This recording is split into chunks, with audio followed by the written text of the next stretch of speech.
I'm dreaming after you, chasing you in my sleep, babe. No, it's early afternoon, but it's the only way that I'll finally see your face. 'Cause I've been thinking about the days when you were mine. No set of rules, and I've been dreaming that's the way of passing time with me and you. Don't wake me up, wake me up.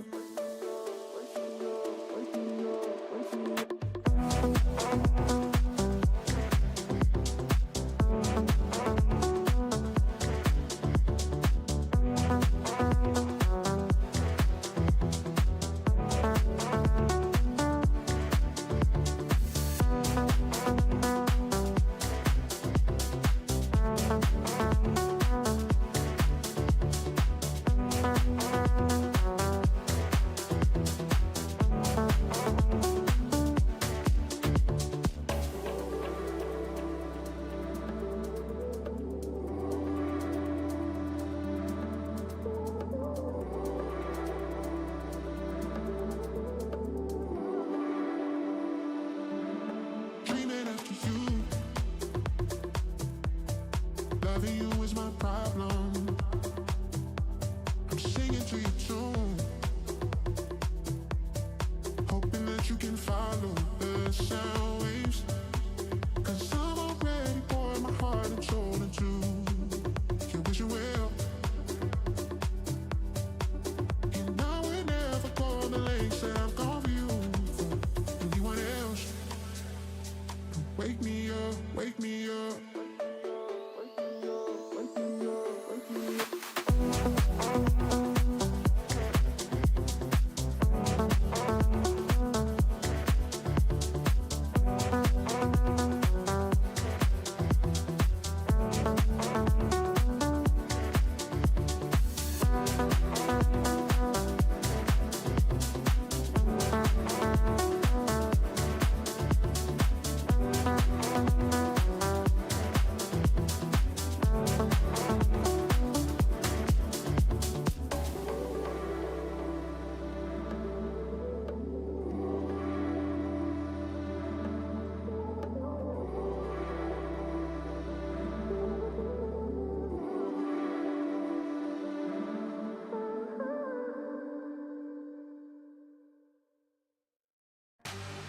Nights like these are therapy.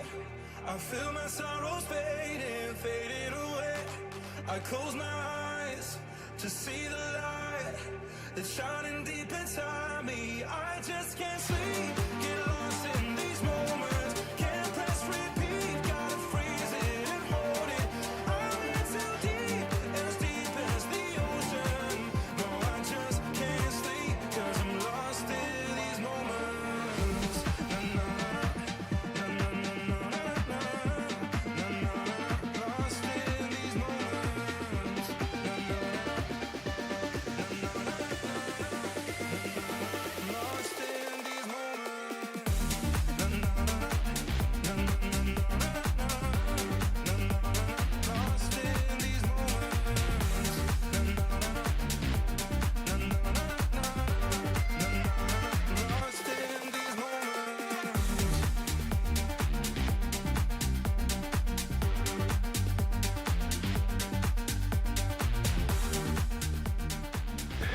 Welcome back. Apollo, it's so good to be back. Let me see if I can move up here in my seat.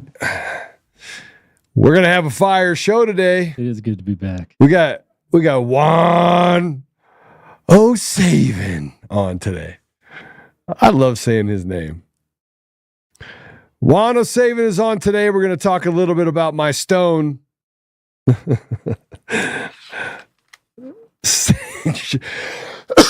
Bro, I've been sick for five weeks out of the last 8 weeks. It's crazy.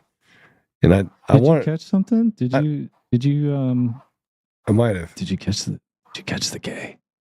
No, I did not catch the game. There's about a 0.000 negative 1 billion% chance that would ever happen to me. But you know what I did catch? I caught Sharona Bishop again and Neil Bishop. They love me, those guys. The Fed, they call them you know what they remind me of? When you have a husband and wife Fed crew. I wonder if they're really married. You think it's real? I mean, I know that you're on drugs right now and you won't stop drinking. Are you drinking again, Apollo? Bro, I'm drinking. I'm high every day on this show. Yeah. Every single day. All right, I'll leave her alone. I'll leave the grift queen Fed CI alone. I will. I'll stop talking about her. You know what? I'm raising her stakes a little too much, I think. All right, so we'll stop talking about it. But today, let's go through some cool stuff before we have Juan O'Savin on. One, we are closer every day to Tina getting out of jail.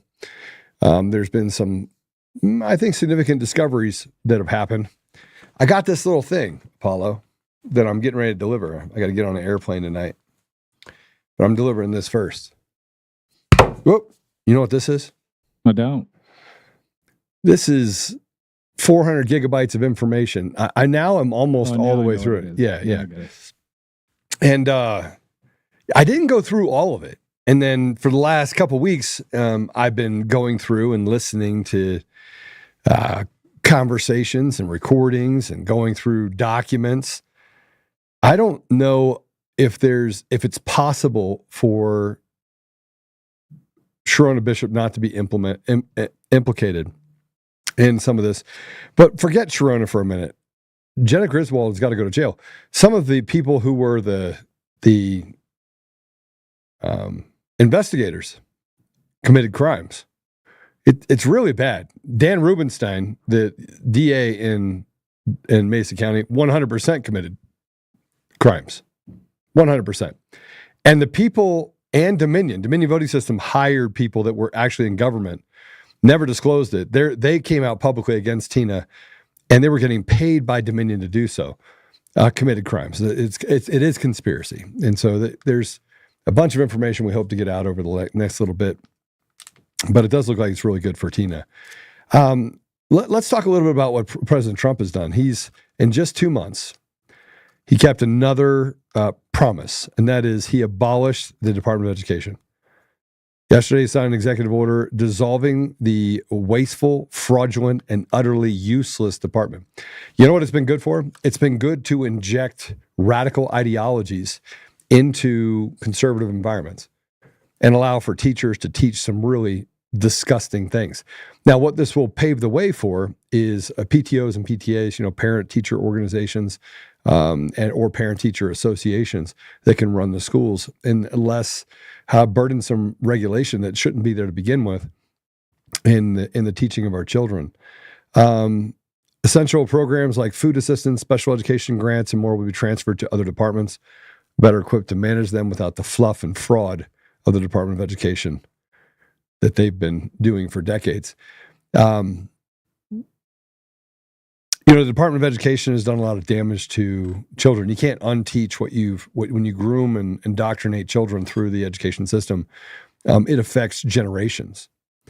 And so ungrooming and unindoctrinating children is going to take time and probably a little bit of force. So I'm not looking forward to that part of this process, because you're starting to see some of the radicalizations that have come out in even generations, even some people in my generation, which is really odd, because I don't ever remember any of this indoctrination stuff. Like, we didn't have it. I mean, when I went to school, we called people faggots all the time. I mean, it was Apollo. Going right there. Right? I mean, I'm like, you're a faggot. And now you're like, oh, I can't say that word. And retard, man, everyone was retarded. We made retard famous. Oh, there were classes of retards. There was oh my retards, gosh. Rees. And then we had gay. Oh, that's gay. Why are you so gay? We would say that all the time. What else did we say? We said some crazy stuff. I mean, we were kings at it. So I don't know how anybody in our maybe that's where it all started. Is we could trace it back to certain areas that got indoctrinated. Anyway, so it's good to get rid of the Department of Education. More importantly, now we've got to stop what it's done to the ethos of the education system.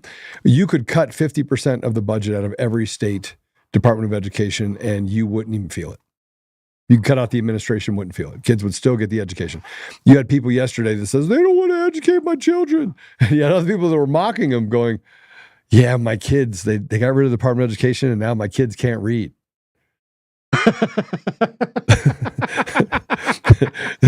This is how retarded people are. Hey, you know what having President Trump in office has done, by the way? It's renewed my ability to have a sense of humor about stupid people. Absolutely. Right? I mean, I feel renewed in my feelings towards stupid people. I still feel sorry for them, but at a different rate. I'm not as tolerant of stupid people as I once was. Yeah, I don't think that people are going to understand what a rate is now that the Department of Education has been abolished. Well, I mean, what are they going to do? This is crazy. Hey, can we do this before we get everything else? So we are in this multi-sphere of podcasts. Can you bring up the listen notes? So listen notes is what you use to tell how influential your podcast is. And so I want to take a minute and just thank all of you for doing what you said you'd do. Be the ambassadors of truth, pushing out our show content,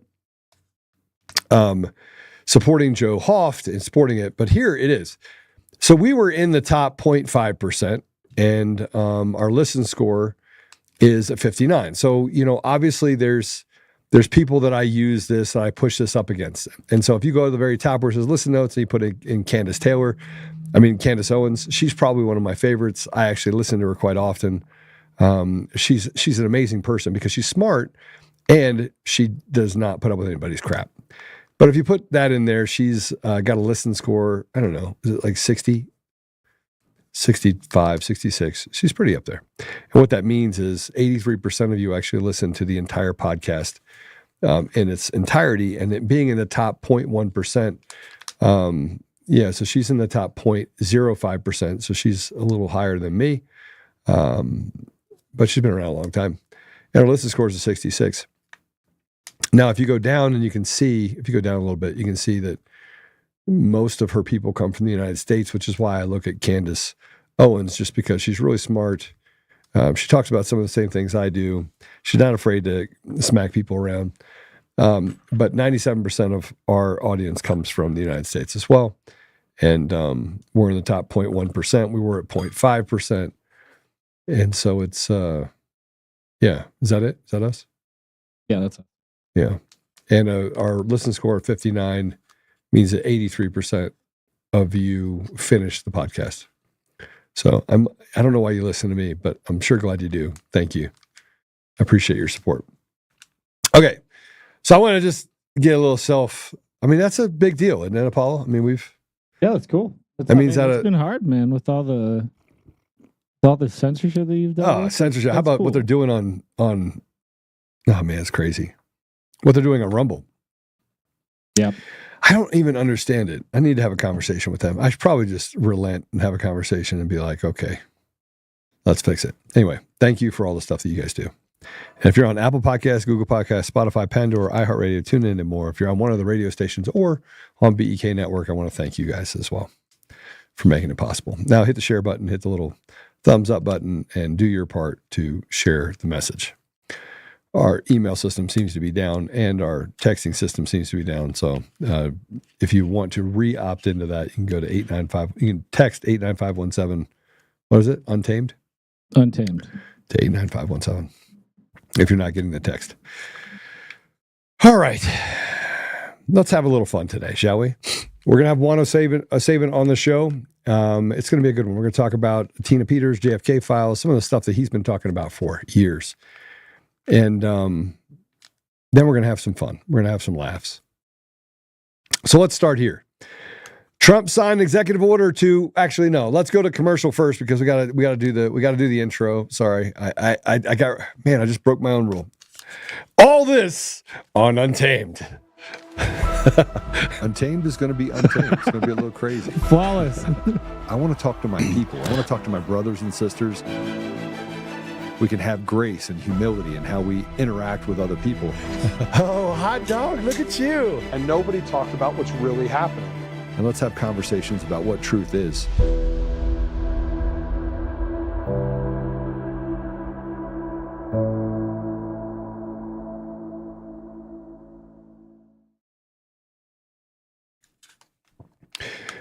Did cameras get better or did I just get worse looking? No comment. Yeah, Behizzy called me fat. So I was like, this morning I woke up and I'm like, man, am I fat? Am I really fat? I was like, let me see how many push-ups I can do. So I knocked out 147 push-ups in a row. Now, normally I do 100. I'm usually tired at 100. But I was like, are you really tired? So I did 147. Because I said that on May 17th? Yeah. I'm going to get out here and I'm going to take my shirt off and be like, all right, you guys got to tell me if I look like I'm approaching the half-century mark in age. But Apollo, I did get to throw a Behizzy around a little bit after the show. Yeah, I think his quote was, "What is wrong with your arms?" I did. Behizzy, I was like, all right, I'm going to grab you and then you just try to get away. He's like, Joe. I'm like, come on, you're a tough guy. Oh, you're not that tough, are you? He's just, I am. I said, okay, well, let's go. I mean, Apollo, he couldn't get away. He was like, yeah, you definitely have retard strength. It was just Joe just gave him a bear hug, and he was sitting there like a. he was kind of trapped there, going, Joe, what do we do? I squeezed him, and he was like, boy, that man. man. Why can you squeeze that hard? Yeah, I squeezed him pretty hard. Department of Education, man, pretty awesome stuff. Yesterday, Trump signed an executive order. I know we squirreled, but it's like squirrel. Yesterday, we squirreled on this. I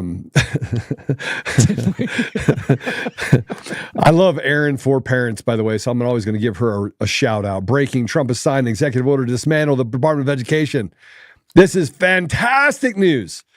The American education system via the DOE spends most while educating children, spends most while educating children the least of any developed nation. Education will not be magically fixed by doing this. It will take away some barriers in some states. Other states, like Colorado, we have a captured state issue, like states like California. So it won't be magically fixed. Blue states won't become less radical, and our fights won't suddenly get easier. Yes, there'll no longer be a federal overlord dictating global agendas in all 50 states and funneling billions of our tax dollars to bureaucrats who do not serve our children's education. This will weaken the teachers' union stranglehold. It will wound the woke ideological juggernaut. It gives us a roadmap for efficiency and change in our state. Erin, you always do such a great job, so thank you. And all the work that you've done, all based on the fact that they went after her daughter and almost got her. But now it's time to push even harder in our own states. So you see this stuff that they're saying, Trump signs order gutting the Department of Education, written by 3 people. So I want you to know, if you put that back up, there's 3 people that wrote this article yesterday: Catherine Fowlers, Rachel Scott, and Arthur Jones. I never knew that you had to write an article by committee. Did you, Apollo? Did you know that? Did you know that articles now get written by 3 or 4 people? I was not aware. Add a little radical and a radical and a radical and a little bit of grok and maybe some chat GPT, and all of a sudden, here we go. That was a great summation. It really is what it is. 2 days ago, I had to write a contract, and I went to Grok, and I was like, "Here are the parameters to the contract." And by the way, it has to include FARA because I have to register because I'm being asked to do work in a foreign country, and so I got to go with OFAC, Office of Foreign Asset Control. So I got all the stuff I got to do, and so I asked it to write it. Because I thought, yeah, we'll never write it. I mean, normally I have to go to like LexisNexis or call my lawyer and say, hey, write this up for me. But it wrote the whole thing. And I was like, wait, what? That's nice. And then it asked me if I wanted to add more terms. I was like, yeah, state jurisdiction. I want to add that. Well, what state? I was like, I'm thinking Colorado. Oh, wait, no, I don't want to do that. Yep, Texas. How about Texas? So I wrote this whole thing, and yeah, it was pretty. It was pretty gritty. So if you get a chance to use Grok, if you haven't used it, man, it made me feel a little obsolete. So here's the actual signing of the order. This is President Trump signing the order. Now, he didn't throw the pen into the audience like he normally does, like a gangster. But hey, let's go ahead and check this out.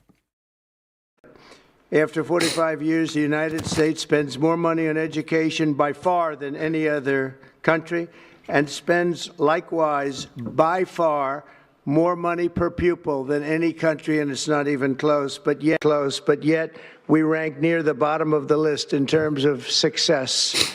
It's an amazing stat. Those are two stats you don't want. The most money spent per pupil, and you're at the bottom of the list. And that's where we are, like it or not. And we've been there for a long time. 70% of eighth graders are not proficient in either reading or in math. 70%. 40% of fourth graders lack even basic reading skills, can't read. Students in our public elementary and middle schools score worse in reading today than when the department opened, by a lot. In Baltimore, 40% of the high schools have 0 students who can do basic mathematics. All right, so let me tell you about basic mathematics. You know, I like math a lot. And at the highest level, there was, let's say that 100 people back in 1990 graduated at one of the highest levels of math. 100 people. Today, 2 people for every 100 that graduated at that level graduate today. 2 out of 100. How about that, Apollo? It doesn't surprise me at all, sadly. Pretty crazy, huh? And what he's talking about is that while we push towards education, we talk about, you know, and this all happened when Bill Gates and everyone else got involved in education. They get involved in education, they're like, hey, Common Core math. And if you don't know what Common Core math is, when my kids were going to school, I remember coming in and they would say, yeah, we're going to switch over to this Common Core math. They went to a school that, I mean, I studied for schools. And I had to be a charter school. I didn't want them to go to a regular school. Had to be charter school. I had to understand the curriculum. I wanted to know what the flight was for, you know, first grade all the way through 8th grade. And I remember when they brought in Common Core, my daughter comes home and she's like, Dad, can you help me with my math? I was like, yeah, absolutely. My daughter's asking me for math because she's a straight A student. My daughter was amazing. She's an amazing student till 9th grade. Okay, that's probably too much. She's probably listening to the show right now. She's like, I hate you. No, she'll tell you. She fell off. I was doing some work that she didn't like. But she was a straight A student. I went in there and it said, you have to round up. And I was like, what kind of math is this? I was like, no, Micah, figure the problem, work the problem all the way to the end. And she came home and she's like, Dad, you know, I did it wrong because I didn't follow directions. And I'm like, follow, what do you mean follow directions? Well, you know, 5 plus 3 is around 10. And I was like, no, 5 plus 3 is 8. And she goes, no, Dad, we're supposed to round up or down. And I go, no, that's not math. That's called retarded. So I went to school and they're like, yeah, we have this new thing, Common Core. I was like, yeah, we're not doing that. Now I was a young dad. I was a very young dad. I was a kid, the guy that showed up on the soccer field at recess, and I would play soccer with the kids, and have a good time, and we would play, and, you know, I volunteered for recess because I loved being a dad. And so the dean is like, oh yeah, we're going to keep Common Core. And I was like, yeah, no, we're not. So I stood out front and got all the parents involved. And sure enough, we got rid of Common Core math. We're like, yeah, that's the stupidest thing I've ever seen in my life. And I was a big thorn in their side for a long time until they got out. And then I think they went to Common Core math. But Common Core math has eroded the ability for us to have basic standards. It's like bringing the standard down to stupid so that everyone can graduate, because that's how they get it. You know, no child left behind. That's how they get that stuff across the finish line. So when you have people that got involved in education because they wanted to politicize it, that's when we got to where we are right now, which is, I mean, you could argue that the last two generations are some of the dumbest human beings known to man, and parents weren't paying attention to their kids. Thank God I paid attention to my children, and so they are the exception to the rule largely. But there's a lot to be said about getting rid of the Department of Education, but not everyone's happy about it.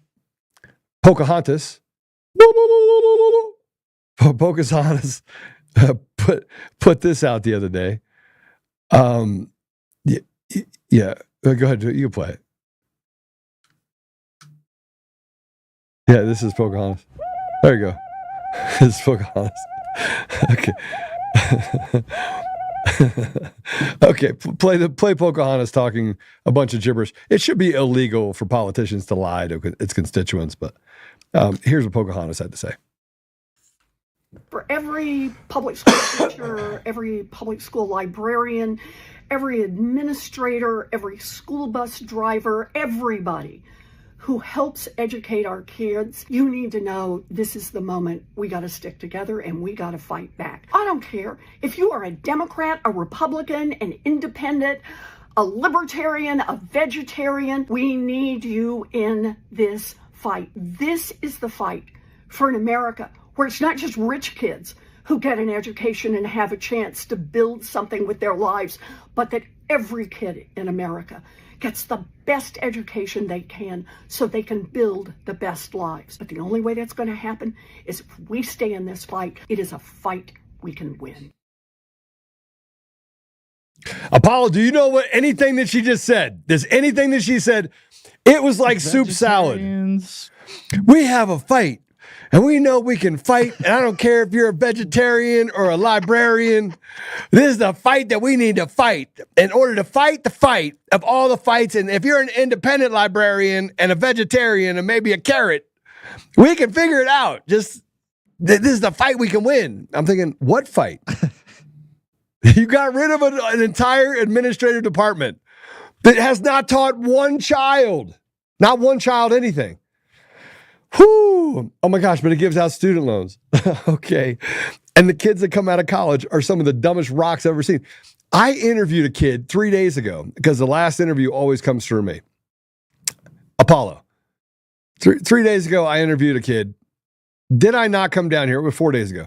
Did I not come down here? And I was like, I have no idea what I just went through. Like, what was that? Oh, that was like the beginning of the week, right? Yeah. And I'm like, you can't have a job. No. I asked a couple of simple questions. And I was like, well, I'm involved in politics, right? And so tell me about your political stance. And he goes, well, you can't ask me that question. I was like, huh? Well, yes, I can. I can't hire you or fire you based on your political, but I sure as hell can ask you.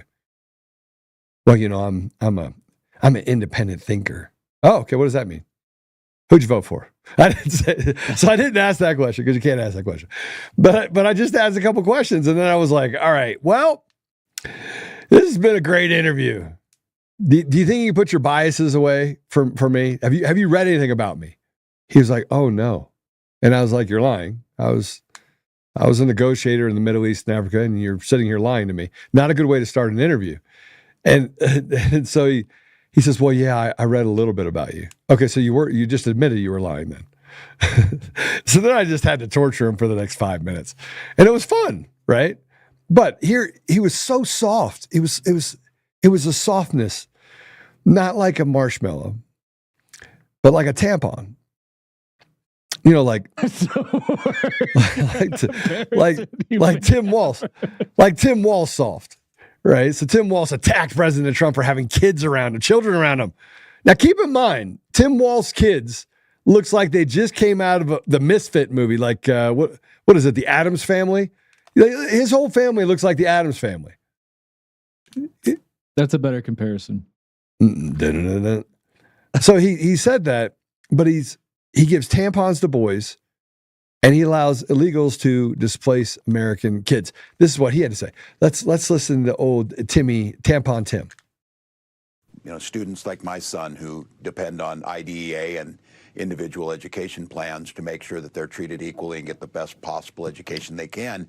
That's a hallmark of America. I think America's great contribution to the world is our public education system. And of course, Donald Trump doesn't care. And I appreciate you showing that photo because it's so obscene that he would put a mock classroom. We all know he's never been in one. He wouldn't last for a minute. He's never done it. He's surrounded by people who know nothing about education. And they want to make this about bureaucracy and cutting. This is about children. This is about broadband access in their schools. This is about the research you were talking about, pedagogy, things that we learn. And then it's about the Civil Rights Department at the Department of Education that makes sure that we don't have a situation where a Ruby Bridges is escorted to school with police. And so we're back in an area where we can segregate. And he knows that he brought up Ruby Ridge made on a local basis, but they muddy the water. So look, just like your previous guest, thanks for having her on, but it's chilling. They don't care about law. They don't care about where the American public's at. And that kind of segues to why I'm getting out there. And there's a reason that these Republican Congress members aren't holding town halls, because this is so unpopular they can't defend it. But I'm going to make sure that the voices of their constituents are heard. Okay. Let me just, for the independent learning plans that they have that he's talking about are not sponsored by the Department of Education. They're sponsored at a state level, and they run through state mandates that have a national implications. Let me just tell you what Tampon Tim just said. What he basically said is civil rights, we got to make sure that we, that we take care of kids in the poorest, most disadvantaged environments. Apollo, what's the graduation rate of a child in Chicago? Oh, I don't remember off the top of my head. 16%. Yeah, it's like very low double digits. Of the 16% that graduate, how many people in the South Side of Chicago, how many people graduate proficient in math and reading? Maybe, what was it, 30% or less? 23%. 23? So 23% of the 16% are actually proficient when they graduate from high school within that region. Who runs that South Side of Chicago? Democrats. So what's he talking about? Department of Education. It sounds like it's done a lot for him. Well, he's retarded. These are the Department of Education. These same people have been pushing out all the standardized testing. And everyone can get their little tablets, and they want people to use smart boards, and they want all the teachers to spend all their time doing like DEI training, and and they got to learn about microaggressions, and they'll talk to the students about their gender identity without telling the parents. And then they get all this paperwork to do. They don't care about teaching kids. No, they don't care about teaching kids. But you know what? Stephen Miller isolated the real issue behind what they don't like. And there's opportunity in chaos. They don't give a shit about kids. They don't even care about their own kids.